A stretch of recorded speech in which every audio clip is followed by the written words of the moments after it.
no, this is it, Mia. The end times, the apocalypse, it's finally happening. Ran out of coffee again, Liam? Coffee? Mia, how can you talk about beans when the world is crumbling? Did you hear the news? It's all over the internet. Okay, what is it this time? Did an asteroid just miss Earth? Is the internet shutting down forever? Worse! Shoves phone in her face. Read this headline. Scientists confirm squirrels are secretly plotting to take over major world governments by 2026 because they want our nuts. Squirrels? Yes! Squirrels! Think about it, Mia. They're everywhere. They're always watching, gathering resources. It makes total sense now. Why do you think they stare at us from the trees? They're judging our infrastructure. Liam, where are you reading this? It's on squirreltruth.net/conspiracy. It has to be real. It has a .net. Okay, deep breaths, Chicken Little. The sky isn't falling, and the squirrels are just hungry, not politically ambitious. You really need to learn how to filter your news sources. But it says breaking news in big red letters. Anyone can use red letters, Liam. Look, this actually brings up a great point. We're bombarded with information all day long. Real news, fake news, squirrel news. Are you saying I shouldn't build the bunker?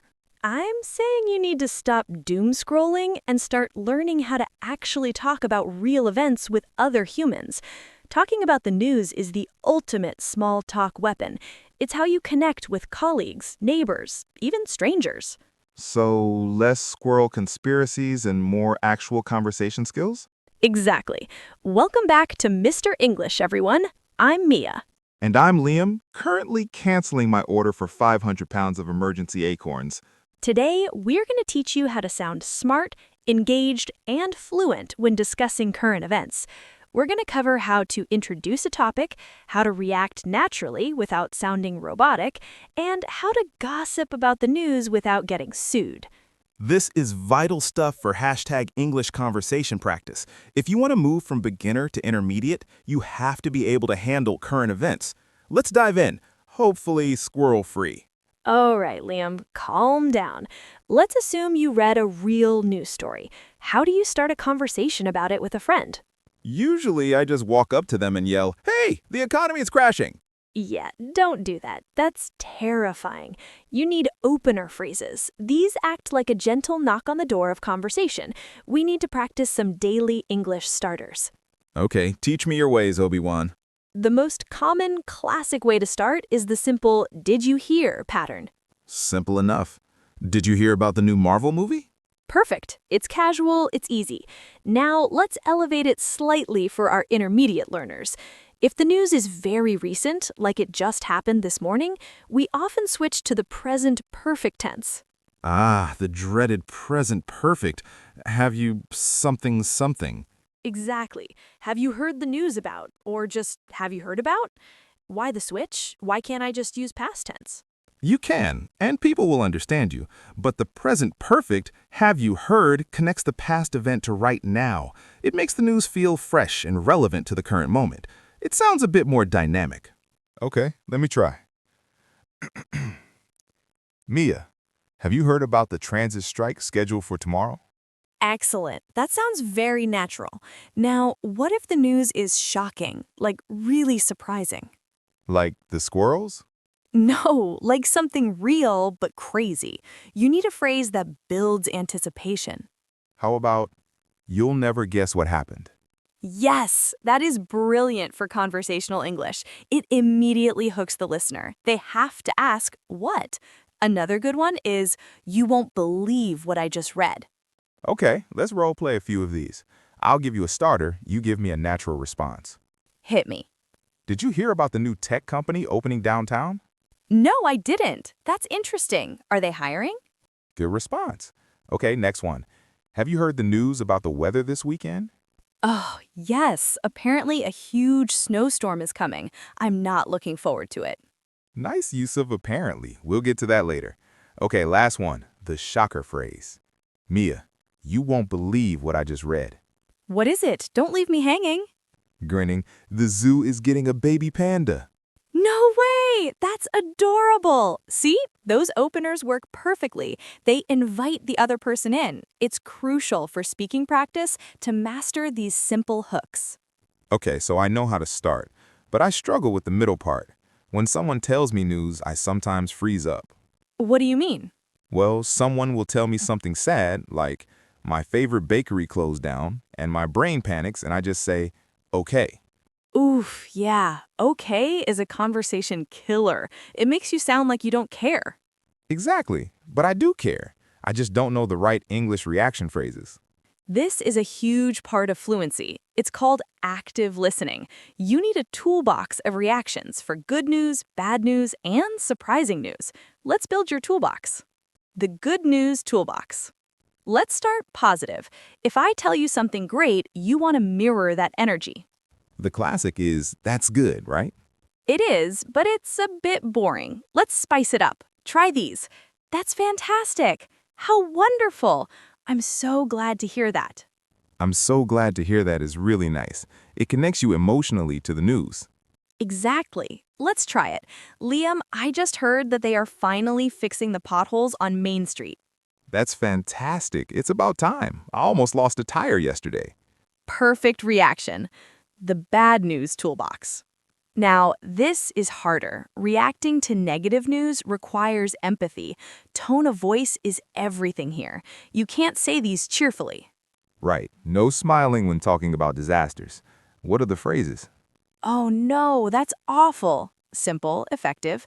What a shame. Good for mildly bad news, like something closing down. That's terrible for more serious news. I'm sorry to hear that. The most empathetic. Intonation is key here. If I say, oh no, that is awful, I sound sarcastic.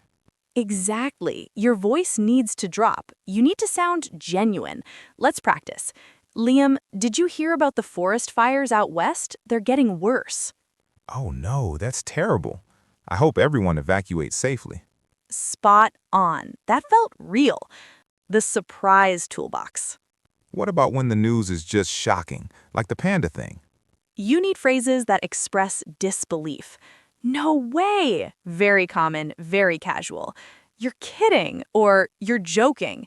Really? Are you serious? Let's try. Mia, did you hear? The Prime Minister just resigned unexpectedly this morning. You're kidding! I just saw him on TV yesterday giving a speech. See how natural that flows? Mastering these reactions makes you sound less like a student translating in their head and more like a fluent speaker participating in real English conversation. It really helps to have these phrases ready to go, so I don't panic and just say, okay. Now we're getting into intermediate territory. This is my favorite part of talking about news. The squirrel part? No, like the sharing details you're not 100% sure about. Ah, gossiping. We call it speculating or reporting hearsay. Often when we talk about the news, we don't know all the facts firsthand. We're repeating what we heard elsewhere. And if you just state it as a fact and it's wrong, you look stupid, or like you're spreading fake news.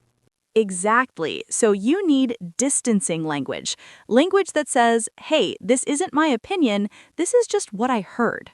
What's the magic word? The absolute #1 magic word in English conversation for this is apparently. Apparently. I love this word. It makes me feel sophisticated. It's incredibly useful. It means, according to what I have heard or read, but I am not certain. So instead of saying, the mayor is stealing money, which sounds like an accusation, You say, apparently, the mayor is stealing money. Now it's just a rumor you heard. it's like a legal shield for conversation. It kind of is. Let's look at a few others. Supposedly, similar to apparently, maybe slightly more skeptical. From what I heard, very common in casual speech, it seems like, use this when you are looking at the evidence and making a guess. Let's try putting these into practice. Imagine we are discussing a news story about a big celebrity couple breaking up. Okay, did you hear about Brad and Jen breaking up again? Yeah, it's crazy. From what I heard, it was because he wanted to move to Alaska and live in an igloo. Really? Apparently she hated the cold. And supposedly, he already bought a team of sled dogs. See, we just had a whole conversation based on rumors, but because we use those distancing words, we sound like we're just casually discussing the news, not stating facts. This is crucial for intermediate English learners. It adds so much nuance to your speech. It really does. It stops you from making definitive statements that might be wrong. It's a very culturally important aspect of English conversation. We often like to soften our statements. Okay, Mia, we've started the conversation, we've reacted with emotion, we've spread some rumors using apparently, but sometimes the news is just too depressing. That's true. Sometimes you're at a party and someone brings up politics or a disaster, and the whole mood dies.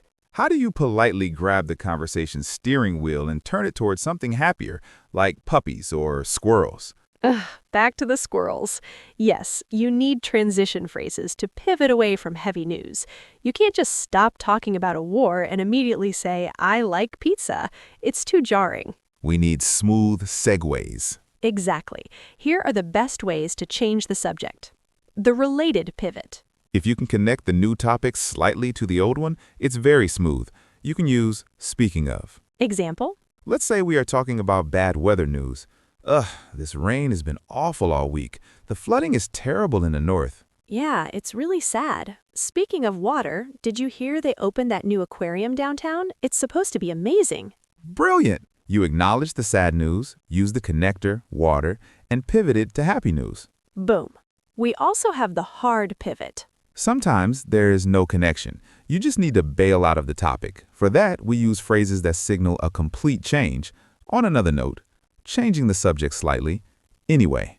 Anyway is powerful. It basically means, I am done with this topic now. Yes, but use it carefully. If used too abruptly during very sad news, it can sound rude. You have to give the sad news a moment of respect first with the reaction phrase like, that's terrible. Then pause, then use anyway. Let's practice a hard pivot. We're talking about the economy crashing.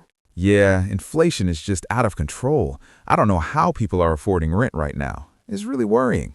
It really is a difficult situation for everyone. Anyway, have you seen the lineup for the Summer Music Festival yet? Smooth. You acknowledged the seriousness, took a breath, and then used the phrase to signal a change. Well done. It's all about reading the room, isn't it? It is. English for beginners focuses on vocabulary, but advanced speaking is about emotional intelligence and timing. Wow, we covered a lot today, from squirrel apocalypses to elegant conversational pivots. Let's recap the toolbox we built today for talking about the news. Number 1, the starters. Did you hear about? Have you heard? You won't believe. Number 2, the reactions. That's fantastic. Oh no, that's terrible. You're kidding. Number 3, the rumor mill, using apparently, supposedly, and from what I heard to distance yourself from facts. And number 4, the pivot, using speaking of or on another note to escape depressing topics. If you master these 4 areas, you will feel so much more confident jumping into small talk about current events. You won't be the person just standing there nodding and saying, okay.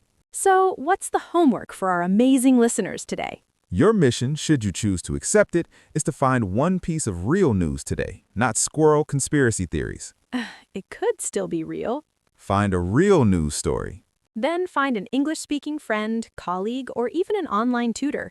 Use a starter phrase to tell them about it, and try to use the word apparently when giving one of the details. That's a great challenge. Put it into practice immediately. And hey, let us know in the comments below what news story you chose and what reaction you got. If you enjoyed this video and want more fluent English tips without the boring textbooks, make sure you smash that subscribe button and ring the bell. And maybe lay off the late-night internet conspiracy forums for your own sanity. Good advice. Thanks for watching, everyone. See you next time.